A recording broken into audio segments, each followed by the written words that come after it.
할렐루야. 하나님의 은혜로 10월의 첫 번째 주일을 맞이하게 됐습니다. 가을은 무엇보다 추수의 계절입니다. 지난 봄철과 여름에 땀을 흘리며 수고한 농부가 추수의 기쁨을 누리는 시기가 바로 이때입니다. 하나님께서 오늘 우리의 예배 시간 가운데도 하나님의 성령의 은혜를 부어주셔서 시편 126편에 나온 약속의 말씀, 울며 씨를 뿌리러 나가는 자는 반드시 기쁨으로 그 곡식단을 가지고 돌아오리로다. 지난날에 우리의 삶의 현장에서 흘린 모든 눈물을 우리 주님께서 친히 닦아주시고, 여러분의 삶에, 여러분의 가정에, 여러분의 심령의 직장과 우리 교회 위에 반드시 기쁨의 곡식단을 가지고 돌아오는 풍성한 가을의 은혜가 허락되는 축복의 예배 시간이 되시기를 주님 이름으로 축원합니다. 우리 옆 사람과 함께 인사하겠습니다. 기쁨의 곡식단을 받읍시다. 아멘. 오늘부터는 가을의 계절을 맞아서 열매 맺게 하소서라는 제목으로 시리즈 설교 말씀을 나누겠습니다. 여러분, 성경에는 나무에 관한 이야기가 상당히 많이 나옵니다. 창세기를 펼쳐봤을 때 창세기 에덴 동산에서 나오는 두 가지의 나무가 등장을 하죠. 하나는 뭐냐? 생명나무고, 하나는 선악을 알게 하는 나무. 이 두 가지가 등장을 합니다. 안타깝게도 첫사람이었던 아담과 하와가 하나님을 상징하는 생명나무의 열매를 먹지 아니하고 선악을 알게 하는 나무 열매를 먹음으로 인류에게 죄가 시작이 됐습니다. 그리고 성경에 나와 있는 여러분 최고 고품질의 나무가 여러분 혹시 뭔지 아십니까?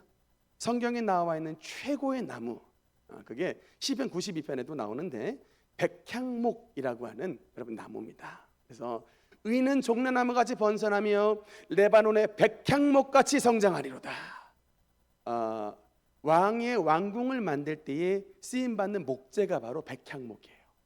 근데 그래서 성경에 나와 있는 최고 품질의 나무가 바로 백향목이고, 또 이스라엘을 상징하는 나무가 있습니다. 무화과라고 하는 나무입니다. 그리고 예수님을 비유로 하는, 예수님께서 본인을 가리킨 인자를 비유로 가리키신 나무가 있는데 어떤 나무입니까? 주는 생명의 참 포도나무라 그러죠. 그래서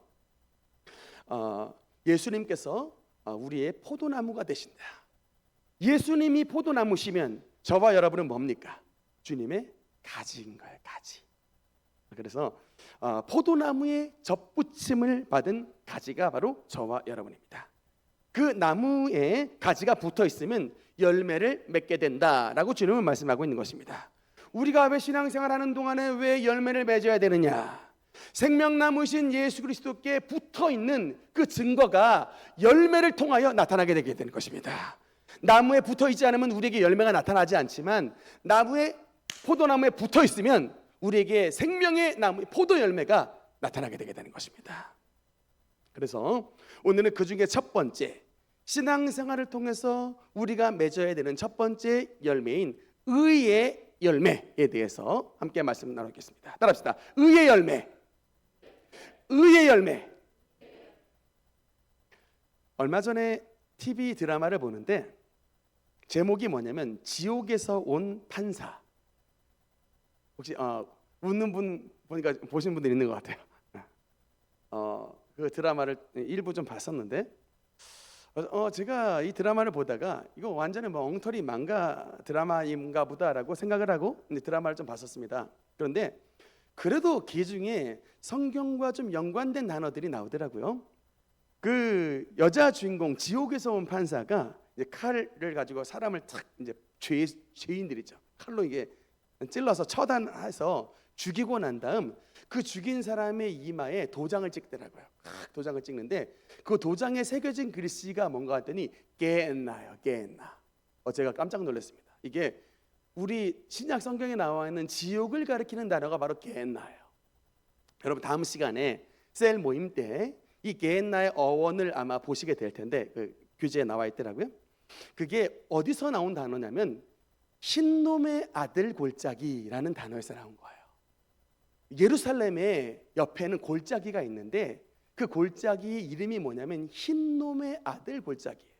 근데 그 골짜기에서 어떤 일이 일어났냐면 우상 숭배를 하는데 몰렉이라고 하는 우상에게 자기의 자녀를 불태워 죽이는 그런 일을 흰놈의 아들이란 골짜기에서 그런 끔찍한 우상 숭배를 했어요.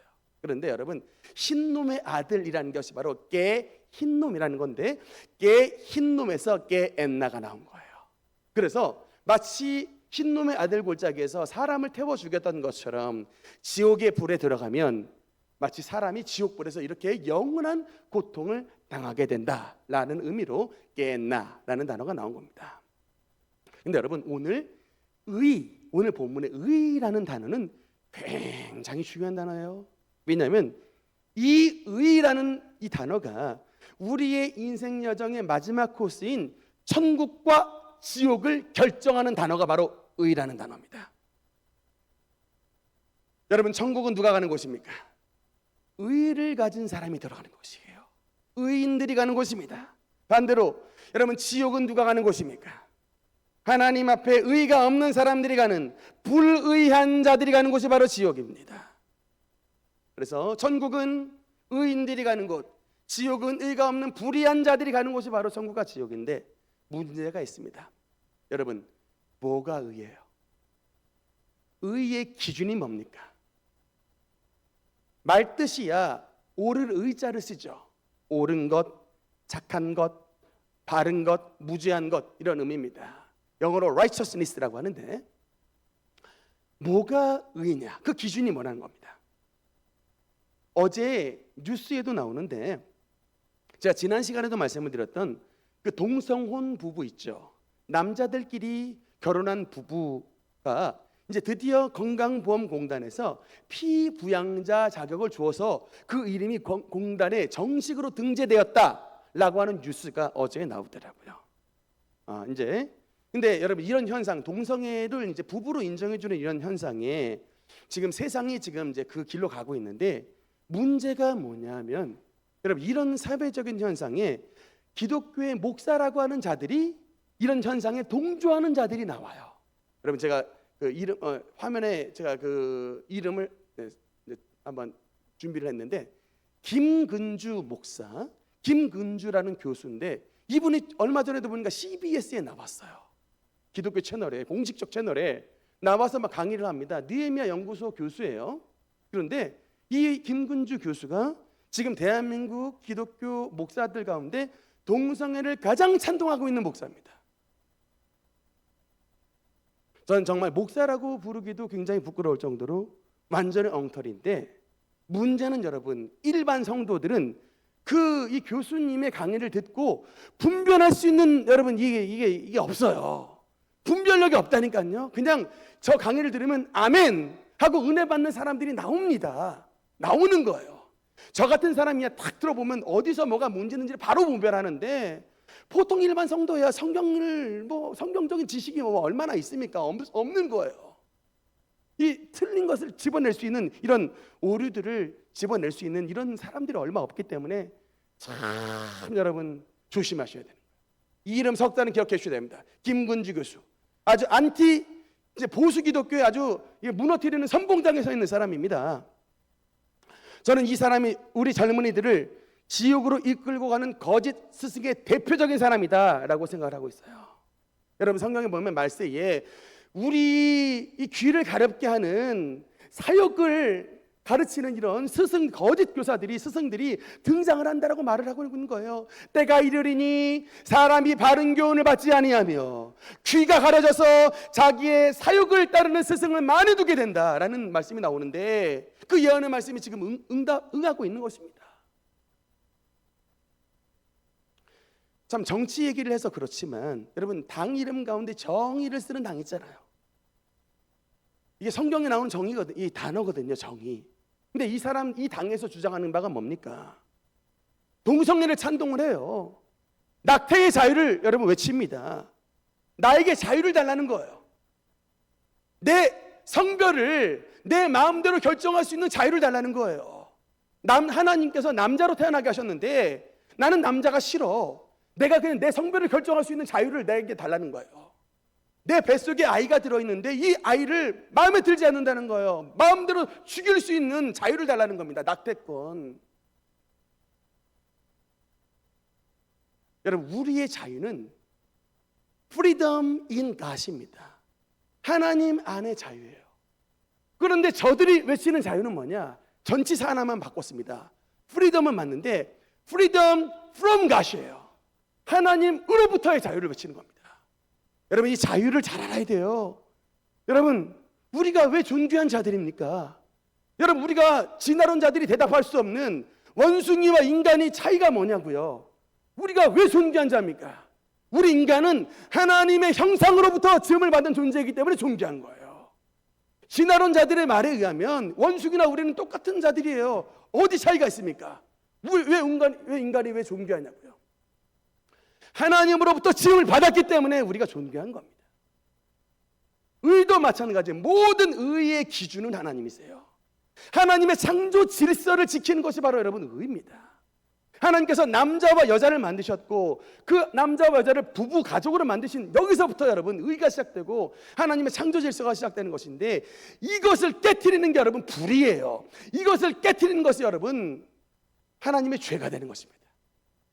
하나님 앞에서 저들은 한마디로 말하면 자기가 하나님의 자리에 올라선 거예요.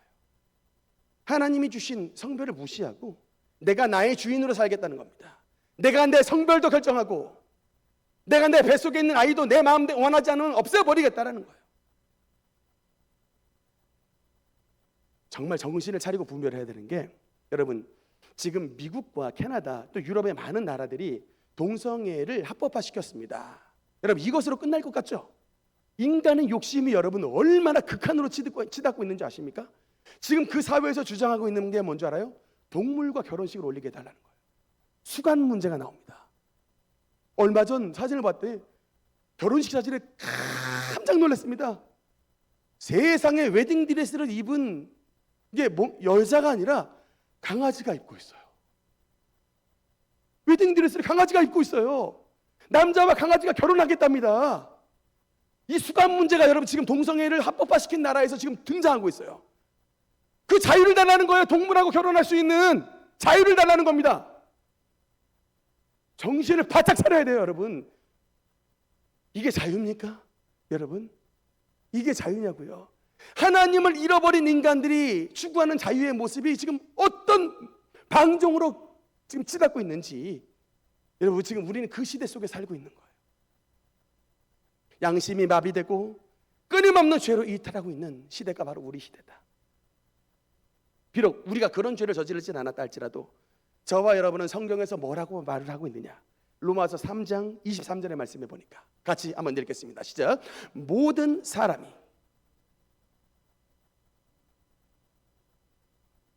아멘. 여러분, 우리를 하나님께서 뭐라고 말씀합니까? 죄인이라고 말씀하는 거예요. 모든 사람이 죄를 범하였음에 하나님의 영광이 이르지 못하였다. 한마디로 무슨 말씀이냐? 사람에 있는 그대로 이 모습을 가지고서는 절대로 하나님 앞에 나아갈 수 없다는 것입니다. 절대로 하나님이 계신 천국으로 들어갈 수 없다는 얘기입니다. 반대로 말하면 모든 인간은 죄를 지어 지옥불에 들어갈 수밖에 없는 존재적인 한계를 가지고 태어난 존재라고 말씀을 하고 있는 것입니다. 천국 갈 길이 없는데, 여러분 이 부처, 여러분 예전에 교회 다니시기 전에 불교 다니셨던 분이 있습니까? 부처의 원래 이름이 고타마 시타르타예요. 이 뜻이 뭐냐면 깨달음을 얻은 자라는 뜻입니다. 이분도 뭘 알았냐면 지금 생로병사, 인간이 태어나고 인간이 죽고 인간이 병들고 인간이 이렇게 죽게 되는 이런 모든 생로병사의 이런 일들이 뭐 때문에 시작했냐고 했냐면 부처도 그 얘기를 했어요. 죄의 업보, 이걸 이제 전문 용어로 카르마라고 해요. 카르마, 업보 때문에 그렇다라고 말을 해요. 카르마.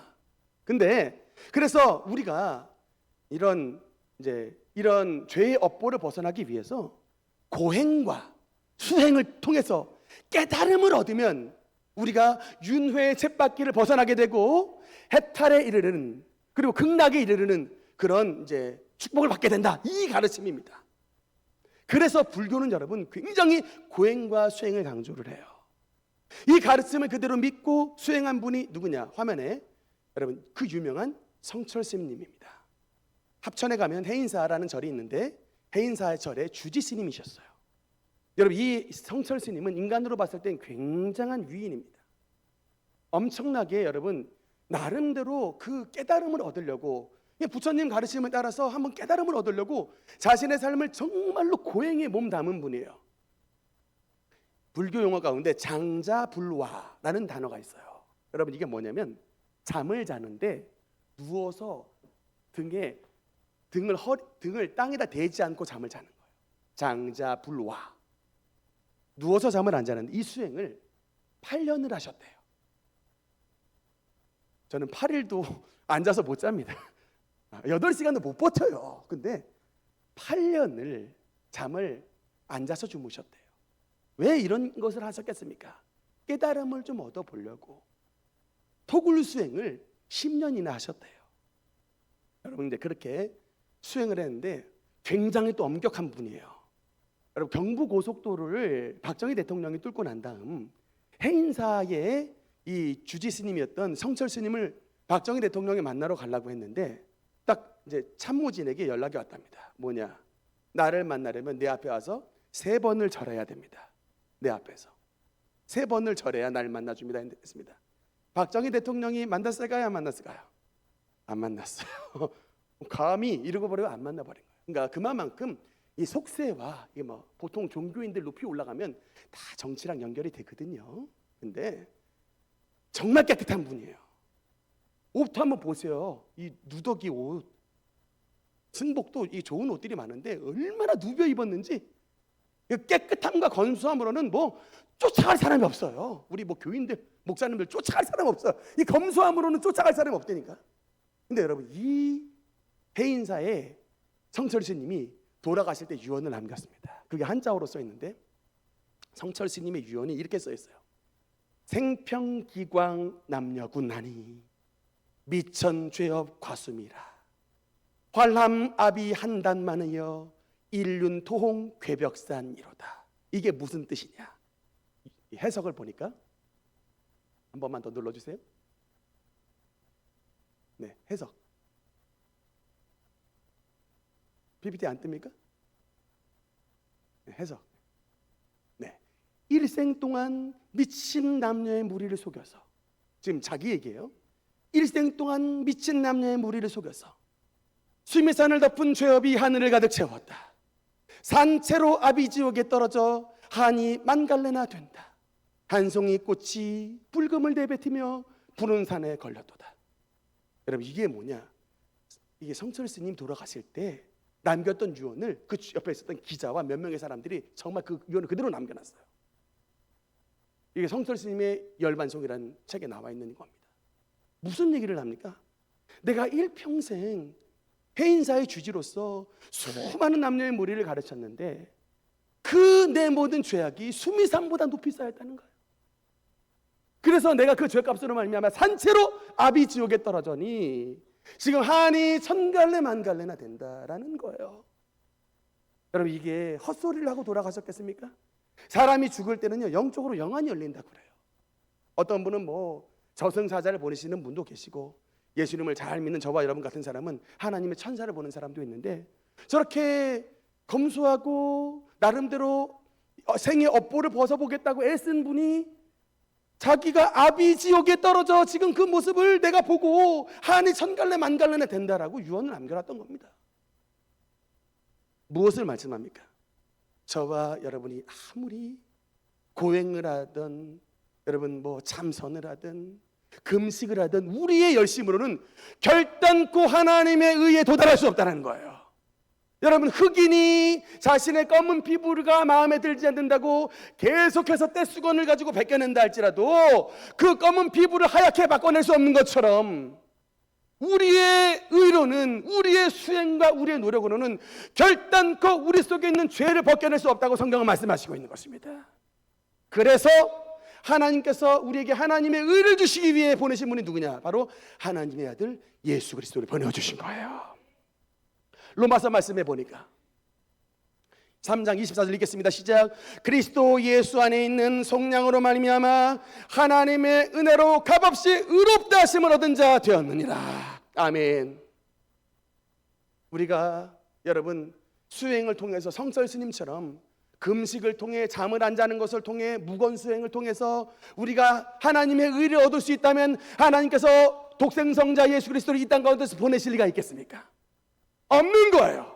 우리의 노력과 의로는 하늘에 도달할 수 있는 사람이 아무도 없는 것입니다. 그렇기 때문에 하나님께서는 하나님의 아들 독생성자 예수 그리스도를 이 땅 가운데 보내주시고 그분의 십자가의 피 흘림과 십자가의 죽으심을 통하여 저와 여러분의 모든 죄를 사해 주신 것입니다. 왜냐? 죄값은 사망인 거예요. 우리가 죄 지은 이상 저와 여러분은 죽어야 됩니다. 죽고 지옥에 들어가야 되는 거예요. 대가가 그래요. 죄값은 사망이에요. 그런데 이 죄값을 죄가 없으신 예수 그리스도의 십자가의 죽으심을 통하여 주님께서 대신 죽어주셨고 주님께서 우리의 모든 대가를 지불해 주심으로 말미암아 예수 그리스도의 부활하심을 통해 우리는 주님과 함께 살아남의 은혜를 얻게 된 것입니다. 믿으시면 아멘. 여러분, 그 은혜를 우리가 어떻게 얻어요? 그 주님의 은혜를 여기 성경에 있죠? 값없이 의롭다 하심을 얻었습니다. 여러분, 만약에 예수 그리스도의 은혜를 돈으로 살려고 했었다면 얼마가 필요할까요? 얼마를 줘야 천국에 들어가겠습니까? 얼마면 되겠어? 얼마? 계산할 수가 없죠. 천국과 여러분 우리 이 땅에 있는 돈을 무엇으로 맞바꿀 수 있겠습니까? 어떤 대학 이상을 나와야 여러분 천국 갈 수 있겠습니까? 그 기준이 뭐예요? 무슨 대학을 나와요? 어떤 학벌을 가져야 천국에 들어갈 수 있겠습니까? 사람의 기준으로 말한다면 하버드 대학을 나와도 여러분 천국에 들어갈 수 있는 자격을 얻었다고 말을 하겠습니까? 다 똑같은 연약한 인간인데. 그래서 천국은 공짜인 거예요. 여러분, 공기를 값으로 만약에 환산한다면 얼마를 줘야 여러분 이 공기를 살 수 있겠습니까? 태양빛을, 여러분 이 귀한 태양빛을 돈으로 만약에 산다면 얼마를 줘야 태양빛으로 살 수 있습니까? 값으로 계산할 수 없는 거예요. 그래서 우리 주님께서 공짜로 주시는 거예요. 값없이 하나님의 선물로 주시는 것입니다. 측량할 수 없는 은혜예요. 단 하나만 하면 됩니다. 뭐만 하면 되냐? 예수 그리스도를 믿습니다라고 신앙 고백만 하면 되는 거예요. 하나님, 이제 내가 나의 주인 삼았던 과거를 다 내려놓고 예수님을 나의 구주로 모셔드리겠습니다. 이 여러분 신앙 고백만 하면 되는 거예요. 그런데 여러분 안타깝게도 너무나도 많은 사람들이 이 신앙 고백을 하지 않아 지옥불에 들어갑니다. 민수기의 말씀에 보니까 민수기 사건에 어떤 사건이 있냐면 놋뱀 사건이 있어요. 이스라엘 백성들이 하나님 앞에 너무나도 원망과 불평을 하니까 하나님이 진노하셔서 이스라엘 진영에 불뱀을 보내셨습니다. 그래서 코브라 같은 불뱀을 떼거지로 막 보내셔가지고 이스라엘 백성들이 그 코브라 독뱀에 불려가지고 그게 여러분 왜 불뱀이냐면 원어로 보니까 샤라크라고 써 있는데 그게 불이라는 뜻이에요. 한 번 물렸다 그러면 몸에 막 불에 댄 것 같은 통증이 나가서 샤라크예요. 이게 견뎌낼 수가 없는 아픔입니다. 근데 이때에 하나님이 처방전을 주셨어요. 모세에게 놋뱀을 달아서 장대 위에 놓게 단 다음 그 놋뱀을 쳐다보면 살리라 라고 했는데 놀랍게도 이스라엘 백성들 가운데 이것을 믿지 아니하고 놋뱀 쳐다보지 않음으로 죽은 사람들이 많았더라 라고 성경에 기록된 거예요. 오늘날 똑같습니다. 우리가 입으로 예수 그리스도를 주로 시인합니다 라고 신앙 고백 한 번만 하면 진짜 하나님의 은혜를 받는 사람이 되는데 그건 물론 믿음으로 고백하는 것이지만 이것 신앙 고백 한 번 안에 그 귀한 천국으로 들어가지 못하고 지옥불에 들어가는 인간들이 너무나도 많다는 거예요. 너무나 안타깝습니다. 여러분, 그래서 예배 시간에 입술을 좀 벌리셔야 돼요. 제가 강대상 위에 딱 앉아 있으면 누가 은혜 받은 사람인지를 금방 합니다. 은혜 받은 사람의 특징이 뭐냐? 내 입을 넓게 열라 내가 채우리라요. 하여튼 은혜 충만히 받은 사람은 입부터 벌써 달라요. 찬송 부를 때 입이 막 쩍쩍 벌어지고요. 설교 시간에 아멘 나오는 거예요. 근데 이 은혜 없는 사람의 특징은 뭐예요? 아주 앙다물어진 조개 같아. 그냥 벌어지지가 않아. 그냥 여러분, 우리가 그냥 단순하게 가야 돼요. 값없이 의롭다 하심을 얻은 이 은혜 얼마나 귀합니까, 여러분? 여러분, 저렇게 일평생을 돌을 닦고 주무시지도 않고 일평생 여러분 누더기 옷을 입고도 지옥불에 들어가는 사람이 계신데 우리는 뭘 잘했다고 천국 갑니까? 주님의 은혜 덕분인 거예요. Thanks to Jesus. 정말 주님의 은혜 덕분에 이렇게 감사한데 어찌 찬양 안 할까? 어찌 감사하지 않을까? 여러분, 그래서 하나님의 의의 열매가 가진 10년 가운데 맺혀진 사람의 특징이 뭐냐? 첫째로 겸손합니다. 하여튼 여러분, 이게 겸손한 사람은 마음속에 의의 열매를 달고 사는 사람이에요. 근데 아직 좀 겸손함이 없는 사람이다. 아직 심령에 의의 열매를 맺히지 못한 사람이에요. 여러분, 이게 왜 그러냐면 진짜 예수님을 만난 사람은 뭘 깨닫냐면 예수의 죽으심이 바로 나 때문이라는 것을 깨달아요. 여러분, 그거 깨달으면 은혜 있으십니까? 이거 은혜 안 받으시면 여러분 천국문 앞에서 게이트가 안 열릴 수가 있어요. 다시 한번, 여러분이 지금 예수 그리스도의 죽으심이 바로 여러분을 위한 주님의 십자가인 것을 믿으십니까? 이게 믿어져야 천국의 문이 열려지게 되는 거예요. 이게 믿어져야 하나님의 사람이 되게 되는 것입니다. 여러분, 예수님의 죽으심이 예수가 로마 사람한테 잡혀가지고 죄수 없어서 죽은 게 아니라 이 지옥불에 들어가야 되는 나 같은 죄인을 위해서 대신 죽으신 그 죽음이라는 것을 깨달았을 때 우리에게 교만이 남아있을 수 있겠습니까? 우리에게 큰 소리가 나타날 수 있겠습니까? 그러니까 주님 앞에 항상 고개 숙이는 거예요. 빚진 자잖아요. 예수의 생명 때문에 내가 지금 살아있는데, 주님의 몸 된 교회 안에 들어왔는데 어디 큰 소리가 납니까? 어디 돈 자랑하고, 어디 학벌 자랑하고, 어디 직분 자랑합니까? 하나님, 나는 죄인입니다. 나 같은 죄인 살려주시면 너무나 감사합니다. 가끔 성도님들 가운데 막 수준이 안 맞아가지고 같이 못 어울리겠다, 이런 말 하시는 분 있을 수 있는데, 여러분, 그것 만약에 예수님이 그 말씀 하셨으면 저와 여러분 지금 교회에 못 나왔다고요. 수준이 안 맞아, 그 얘기 하시면 우리는 지금 여기 앉을 수 없습니다. 예수님이 수준 낮춰주셔가지고 성육신 해주신 덕에 지금 우리 주님 앞에 나온 거예요. 그런 은혜 받은 사람이 돈 수준 때문에, 학벌 수준 때문에, 외모 수준 때문에 자꾸 막 편가르면서 자꾸 막 당짓고 갈라치기 하고, 이건 세상의 정치는 할 수 있는데 교회는 절대로 그래서는 안 되는 거예요. 여러분, 성 어거스틴이라고 유명한 사람 아시죠? 그분 천재예요. 천재 중에 천재입니다. 교부 철학의 아버지인데 엄청 천재예요. 그런데 그분이 항상 강조하는 게, 제자들이 스승님, 우리가 그리스도의 덕목 1번이 무엇입니까? 라고 말하면 겸손이니라. 그러면 스승님, 두 번째 그리스도인의 덕목은 무엇입니까? 두 번째도 겸손이니라. 그러면 스승님, 세 번째 그리스도인의 덕목은 무엇입니까? 첫째도 겸손, 두 번째도 겸손, 셋째도 겸손이니라. 하나님 앞에는 잘난 척할 게 없다는 얘기입니다. 그냥 내 모습 이대로 나아가는 거예요. 이것이 바로 주님 앞에 안에 공동체인 것입니다. 그래서 성도 여러분, 우리 교회 안에 가끔 세일 모임도 하고 그럴 때, 여러분 그냥 리더들 믿고 지지해 주세요. 이게 바로 겸손입니다. 여러분 조금 돈 더 가지고 있고 조금 더 지식 있을 수 있는데 하나님하고 비교하면 여러분 될 게 아니거든요. 우리가 겸손한 자가 되려면 그냥 믿고 아멘하고 지지해 주시는 거예요. 지지해 주시고 도와주고 협력해 주고, 그런 삶을 살아가는 사람이 하나님 안에서 진짜 겸손의 삶을 살아가는 것을 기억해 주시기 바라는 것입니다. 두 번째, 하나님을 믿는 사람의 중요한 특징이 뭐냐면, 오늘 본문 1장 3절 4절 말씀에 보니까 특히 하나님 안에서 감사하는 삶을 살아가라고 주님께서 말씀하는 거예요. 감사와 기쁨입니다.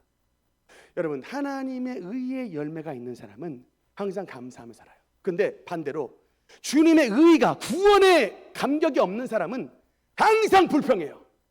나에게 맨날 모자란 건 맨날 만화로 말하면 투덜이 스머프야. 그냥 맨날 뭐 싫다 그냥 투덜거리면서 살아가는 투덜이 스머프처럼.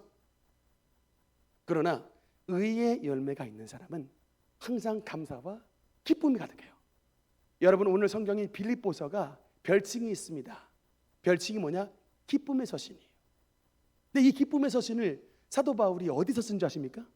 놀랍게도 로마 감옥에서 썼어요. 여러분, 로마 감옥에 갇힌 바울이 손발이 다 묶였습니다. 여러분, 왜 성경을 왜 대필한 줄 아세요? 손발이 묶여가지고 성경을 쓸 수가 없어요.